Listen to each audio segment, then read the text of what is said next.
globe artichokes are a real summer delight, and you could raise your own from seed now for cropping this year. I like to raise mine in these plastic modules, just putting one seed per cell and pressing it in. Now, they don't need a lot of heat, so you can grow them quite happily on the windowsill. Now, they'll soon come through, and when the roots have filled their allotted space, then pot them on into 3.5-inch pots, ready for planting out 18 inches apart in April. And don't forget that if you haven't got a vegetable plot, you can grow them in the borders because they make superb foliage plants.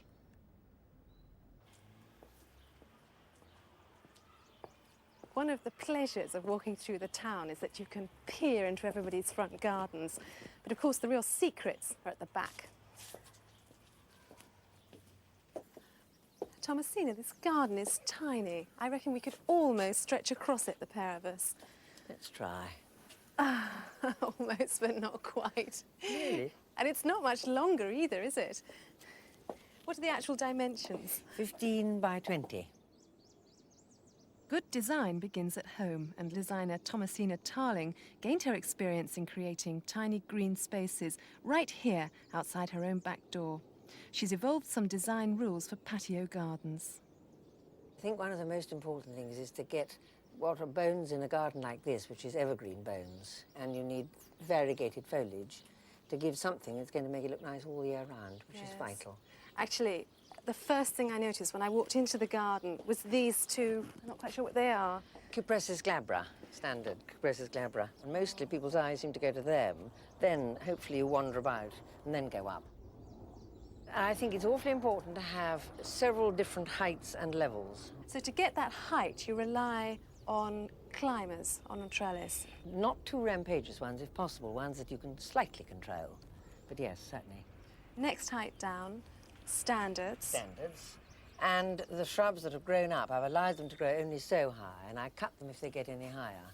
Yes, it's interesting that although you've got a small garden, you haven't stuck to small plants. No, because I don't think you should. I think small plants look rather mimsy and dull. I think you want things with a bit of life to them and size. And it's better to have big ones and control them than to have little miserable ones and keep trying to make them grow. Right, so OK, so you've got some big shrubs for your next height. Then down a bit more, smaller shrubs, less permanent things perhaps, like this fuchsia. Yes, exactly, which comes into its own in the summer, as you can see, and it lasts for a long time because the foliage looks just as pretty, even if it isn't flowering. It's only just beginning to flower. And it looks lovely, that sort of pinkish It does look mixture, lovely. doesn't it? And then down one more layer. Down one more layer to the pots, which are always as crammed as could possibly be. And again, the colours are chosen quite carefully. So you mentioned colour. What are your colour rules? So I think in a small garden you want fairly restricted colour range. You wouldn't want bright yellows or oranges or anything too violent. And colours that blend with the foliage. So this side is all sort of golden. It's meant to be, apart from my neighbour's pale pink rose. And it's white and golden and glaucous foliage, and then mauve as well. And this side is meant to be all silver and green and silver and white. Now, foliage, then, you actually do give more importance to than colour. Yes, tremendously, because foliage is there all year round. And there's something very pleasing about looking out and seeing lots of different greens, or greeny blues and greeny yellows, that you can get. I love flowers dearly, but you can get slightly bored of too many flowers all staring you in the face. But you can't ever somehow get bored of foliage. It's very nice glaucous blue here. It is. I think Melianthus major, which I'm told is a wild and rather unpopular plant in Australia. I think it's absolutely marvellous. Now, you've mentioned cutting back. In a small garden like this, control must be one of the most important things. Well, it is, because if I didn't control it, actually, you and I wouldn't have room to stand. It really is absolutely vital. You've got to keep judiciously cutting back, I think would be the phrase, and staking things with all these hidden stakes. I have to stake them and pull them back with bits of wire against the wall to stop the whole thing flopping forward. Now, what about your little pond at the back here? Yes, extremely fond of that. Is it important to have water, do you feel, in a little garden? I think it's vital, yeah. Well, I think it's a combination of the fact that it's still, and if it's a little bit more open than this one, you get another reflection, another dimension. Then there's frogs. This has got frogs and newts and fish and the birds come. I like that seat in the corner there. It looks so shady and calm. Well, it is rather snug. You have to fight your way into it a bit, but once you're there... And is it possible to have a little garden like this and be a very, very busy person and not look after it the way you do? Yes, yes, it is. What you can actually do is cut out some of the pots, for instance, concentrate on the foliage and the evergreen, and only grow things that don't need too much fuss and palaver. And you can do just exactly that. Now, the Victorians loved sweet violets because of their lovely perfume. And they used to make little nosegays out of them. And enthusiasts bred hundreds of different varieties. Of course, the nurserymen picked these up for the cut flower trade, but they selected out only the best ones, and the rest of them, I'm afraid, have disappeared. But really, in a way, they've done us a bit of a favour, because at least we know now that the ones that we buy today are the very best. The Victorians also used sweet violets to perfume their houses, and they used to grow them in pots especially for the purpose. And they also indulged themselves by producing great cascades of violets by putting one pot inside another one like this, resting on a bed of compost, and another one inside that. And sometimes they will build enormous constructions of these things, very grand indeed. And then they would plant in there the violets in between the pots like this.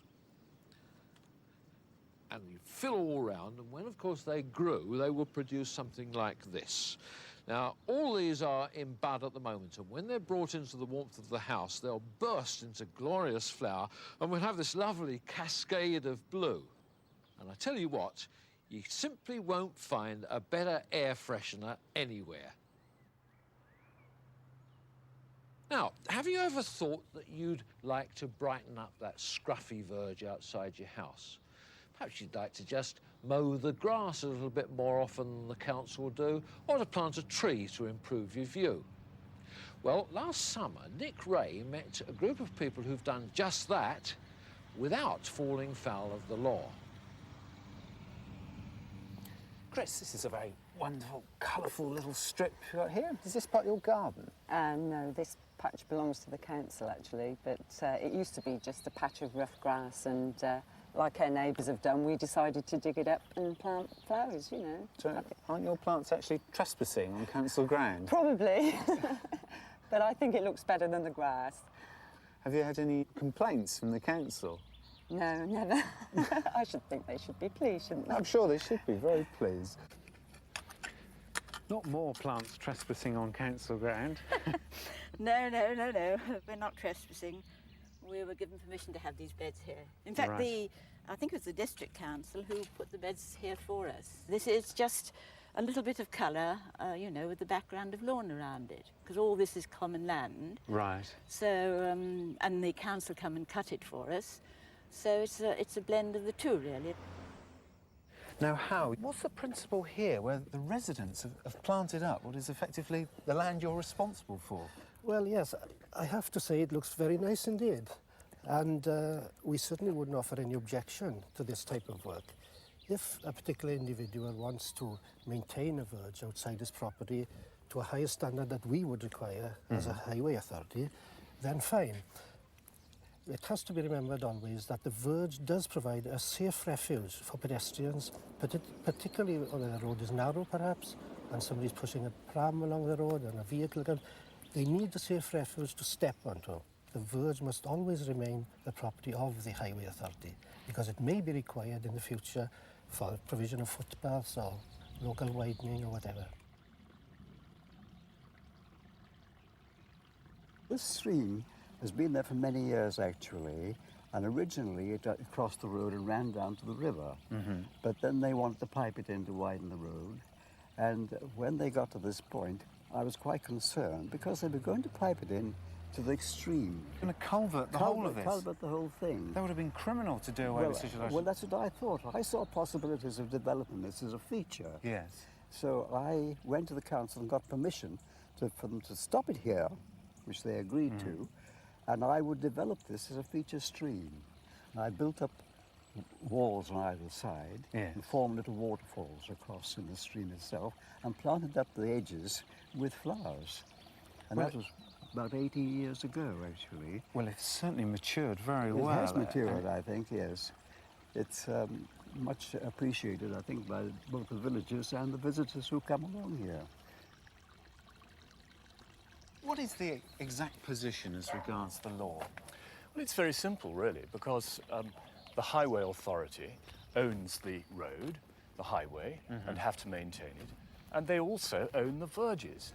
That's their property, and they have responsibilities and duties to keep it, and to make sure that it's not dangerous to people, and that people have a right of passage, and so on. Yes. So anybody thinking of planting up their verge, presumably great importance not to plant something that's going to get too big and obstruct the view for the driver and the pedestrian. Very important indeed. I mean, in strict law, anything you do without consent is a trespass. But of course, no highway authority is going to worry about bedding and so on, which is low or not causing any obstruction, and that wouldn't matter to the law. So it seems quite straightforward with bedding, but what if somebody wanted to plant trees or shrubs? Well, trees are very different because, as you know, they have roots, and sometimes very long roots, and they can go down into the ground and they can damage things like drains, and that, of course, can cause a great problem for highway authorities. In these hard times, there are very many parts of Britain where nettle growth and so forth, being allowed to continue, constitutes a danger, and it would be very much better if those parts were actually planted up by keen gardeners with the consent of the council. It would be colourful and it wouldn't be dangerous. So the first few steps of anybody thinking of adopting the verge, what do they have to do? The thing to do is to ring up the council and ask. Don't be afraid of the law, don't be afraid of bureaucracy. Ring up the highways department and you'll get a friendly officer who will be only too pleased to help you. And almost always they'll give their consent if the planting is not to be dangerous. If only all our verges were looked after like those, well, perhaps we wouldn't get so het up when we get stuck in a traffic jam. I don't know about you, but I find it quite difficult to remember what the summer borders are going to look like, let alone the autumn ones. But one plant really stands out in my mind, and that's the Japanese anemone, because for me, it's the real star of the show. It's very easy to grow. It'll grow to about 5 feet high without needing any staking at all. It'll grow in the sun or the shade, though it'll flower better in the sunshine, certainly. And it'll flower for about 3 months. And what flowers they are. They come in all shades of pink, but for me, the best one is the white Honorine Jobert with a lovely clump of yellow stamens in the middle. It's a real gem. Now, this plant was discovered by the plant hunter Robert Fortune in 1844, growing on graves around the ramparts of Shanghai. Now, he noticed that it flowered in November, so he thought it would be a good plant for English gardens. So he brought it back, and how right he was. It can take a little while to get going, but once it does, it can get invasive. But that's no problem at all, really. It's the time of the year now when all sorts of herbaceous plants are being dug up if they've outgrown their space, and the same goes for the Japanese anemone. And this also gives you the opportunity of producing lots of new plants which you can swap or give away to your friends.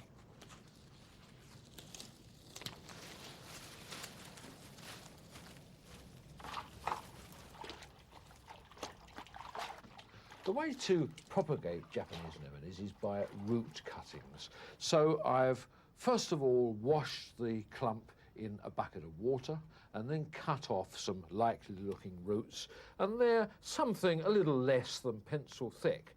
Now, the important thing with these is to make sure that they go in the right way up. So the bit that was nearest the plant is facing upwards. So I've laid them all out very carefully in the right way, and now, just to make sure, I'm going to trim them about 2 to 4 inches long, but with a straight cut across the top and a sloping cut across the bottom. And now I know exactly which way that should go. I can get 2 out of this one, so I'll go across the top there again, and a sloping cut on the bottom. And now, just to protect them against any fungus attacks, they can go into a bag of fungicide, that's Bordeaux mixture, and just coat them with fungicide like that. They'll get really much too much on them, so give them a good shake off before you put them in. Now, check which is the right way around. That's the way. And stick them into compost, which consists of 50-50 coir and vermiculite, just so the top is just about showing. Again, make sure that it's the right way up. And when you've filled the pot, you just cover them up with a little bit of sharp sand. Never use building sand in plant growing at all. Now, they can go outside now into a cold frame, or if you want them to root a little bit faster, give them a bit of gentle heat underneath, either in a propagator or in the house. Now, the great thing about Japanese anemones is that not only have they got really good flowers in the autumn, but their foliage is a great asset in the garden right the way through the season. And of course, foliage is very important in the garden, as Stephen Lacey explains on his second visit to Powys Castle.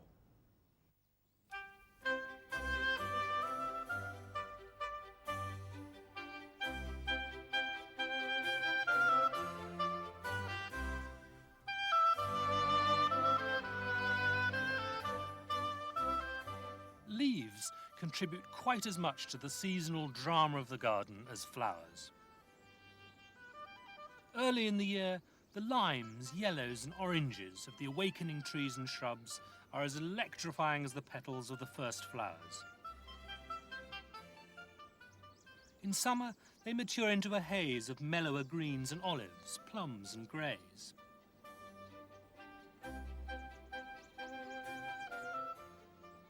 And in autumn, they depart either in shades of amber and russet or in a spectacular fireball.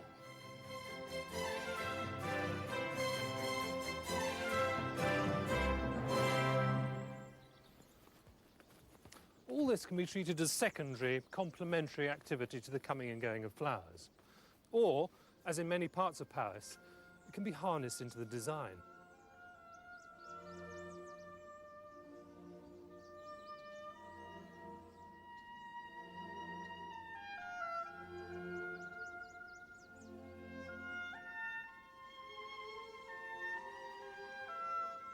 Early in the year, the focal point of this walk is the mottled foliage of Acer brilliantissimum. In autumn, the scarlet pink of Euonymus apterus. And on this bank, the carmine grey leaves of Fuchsia versicolor have been introduced to mimic and mirror the flight of steps opposite.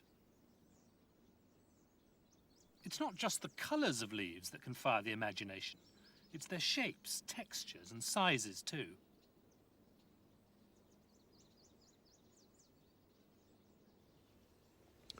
There's nothing like elephantine foliage like this for altering the scale of the world and setting ambushes through the garden.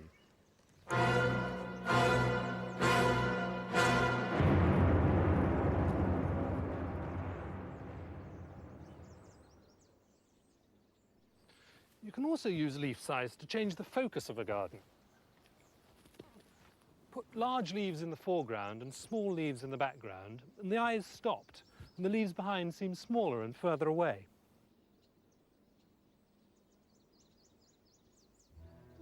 Some of the best effects in the garden can be created simply by setting some of these different leaves side by side. Variegated next to green, feathery next to broad, felted next to glossy. Such leaf tapestries persist far longer than flower partnerships, of course, and can provide some of the gentlest and most restful images. In fact, this approach can be used to plant a whole garden, with flowers introduced merely as highlights.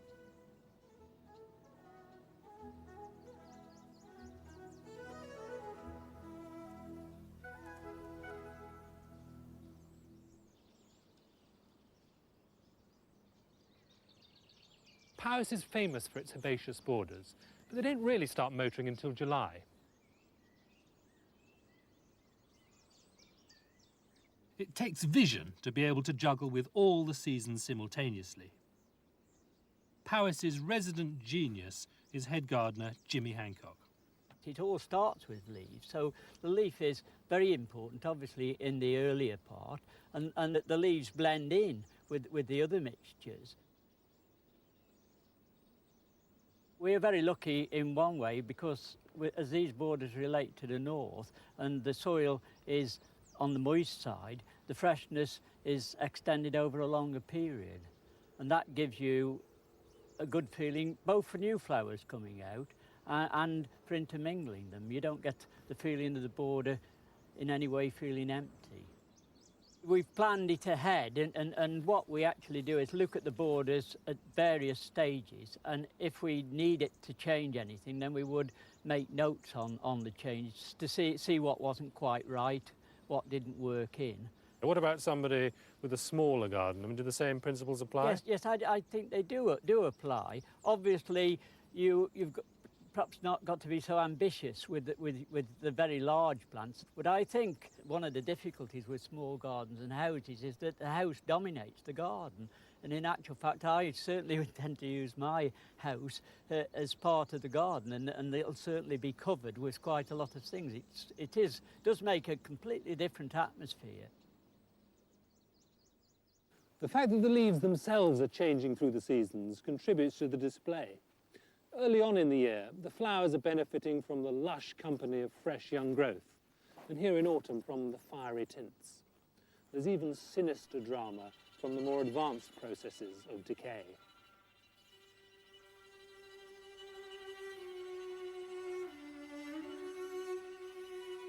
Now I remember what the summer border looks like, and I just can't wait. Well, that's it for this week. Goodbye.